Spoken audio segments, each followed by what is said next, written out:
Hello everyone, welcome to Lily's kitchen. আজকে আমরা আপনাদের সাথে শেয়ার করব ঠাকুরবাড়ির স্পেশাল নিরামিষ ছানার ডালনার রেসিপিটি বানানোর জন্য প্রথমে 1 লিটার ছেঁকে রাখা গরুর দুধ একটি পাত্রে ঢেলে নিচ্ছি। এবার দুধটা গ্যাসে বসিয়ে জাল দিয়ে নেব। এই অবস্থায় গ্যাসের ফ্লেমটা বাড়ানো থাকবে। দুধটা ফুটে উঠলে গ্যাসের ফ্লেমটা কমিয়ে দেব। আর ছানা কাটানোর জন্য একটা বড় সাইজের পাতিলেবুর পুরো রসটা বের করে নিয়ে সেই রসটা অল্প অল্প করে দুধের মধ্যে দিয়ে দুধ থেকে ছানাটা কাটিয়ে নেব। লেবুর রসটা অল্প অল্প করে দিয়ে এইভাবে হাতার সাহায্যে ঘুরিয়ে ঘুরিয়ে পুরো ছানাটা কাটিয়ে নিলাম। এবার ছানার জলটা ছেঁকে নেব। একটা পাত্রে পরিষ্কার ছাঁকনি রেখে তার উপরে একটা ভেজা পাতলা কাপড় রেখে দিলাম। এবার একটি হাতার সাহায্যে অল্প অল্প করে ছানাটা দিয়ে ছানার জলটা গরম অবস্থাতেই ঝরিয়ে নেব। অল্প অল্প করে জল দিয়ে ধুয়ে নেব এবং পটলার মতো করে কাপড়টা মুড়ে নিয়ে সমস্ত জলটা চিপে বের করে নেব। এবার এইভাবে কিছুক্ষণের জন্য রেখে দেব। অপরদিকে একটি বাটিতে অল্প ঈষদুষ্ণ জল নিয়ে তাতে 1 মুঠো কাজু ও 2 চা চামচ চারমগজ একসাথে ভিজিয়ে রাখলাম। একটা টমেটো খুব ভালোভাবে পেস্ট করে রেখেছি। 1 চা চামচ জিরে, 1 চা চামচ ধনে, 5টি গোলমরিচ, 1 ইঞ্চি আদা ও 2টো শুকনো লঙ্কা একসাথে বেটে নিয়েছি। এবার ছানাটা একটি পাত্রে ঢেলে নিয়ে দিয়ে দিচ্ছি 1/2 চা চামচ ধনে গুঁড়ো, 1/2 চা চামচ জিরে গুঁড়ো, 1/2 চা চামচ হলুদ গুঁড়ো, স্বাদ মতো নুন, দিচ্ছি 1/2 চা চামচ গরম মশলার গুঁড়ো। এবার খুব ভালোভাবে সমস্ত উপকরণ একসাথে মিশিয়ে নিচ্ছি। 1 টেবিল চামচ ময়দা দিয়ে ময়দাটা ছানার সাথে খুব ভালোভাবে মাখিয়ে নেব। এবার অল্প অল্প করে নিয়ে হাতের সাহায্যে একটু চ্যাপ্টা আকারে ছানার বড়াগুলো বানিয়ে নেব।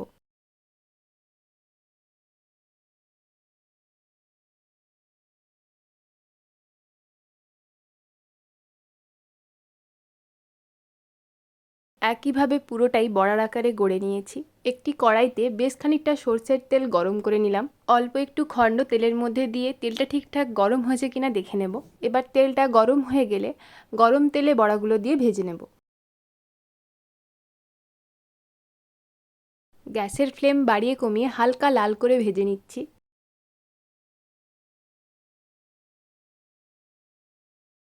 এবার বড়াগুলো ভালোভাবে ভাজা হয়ে গেলে তেল ঝরিয়ে একটি প্লেটে তুলে নিচ্ছি। বাকিটাও ঠিক একইভাবেই ভেজে নেব। সমস্ত বড়া একইভাবে ভেজে নিয়ে প্লেটে তুলে রাখলাম। গ্যাসের ফ্লেমটা কমিয়ে ওই তেলেই দিয়ে দিচ্ছি 2 টুকরো দারচিনি, একটা তেজপাতা 2 টুকরো করে দিয়ে দিলাম। অল্প নাড়িয়েই দিয়ে দিচ্ছি 1/2 চা চামচ হলুদ গুঁড়ো। হলুদ গুঁড়োটা দিয়ে একটু নাড়িয়ে বেটে রাখা মশলাটা দিয়ে দিচ্ছি। মশলাটা একটু কষিয়ে নিয়ে পেস্ট করে রাখা টমেটো দিয়ে দিচ্ছি। অল্প নাড়িয়ে দিয়ে দিচ্ছি স্বাদ মতো নুন। নুনটা ভালোভাবে মিশিয়ে নেব। স্বাদ ব্যালেন্স রাখার জন্য 1 টেবিল চামচ মতো চিনি দিয়ে চিনিটাও মিশিয়ে নিচ্ছি।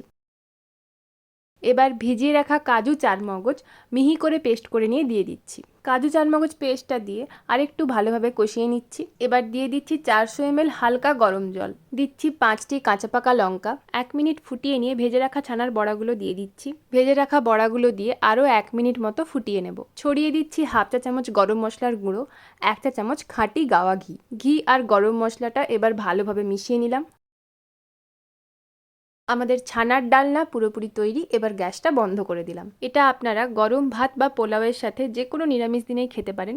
ভীষণই ভালো লাগে খেতে। আমাদের আজকের সম্পূর্ণ নিরামিষ ছানার ডালনার রেসিপি আপনাদের কেমন লাগলো অবশ্যই কমেন্ট করে জানাবেন। ভালো লাগলে লাইক করবেন এবং বন্ধুদের সাথে অবশ্যই শেয়ার করবেন। এই ধরনের আরও রেসিপি পেতে আমাদের চ্যানেলটি সাবস্ক্রাইব করবেন।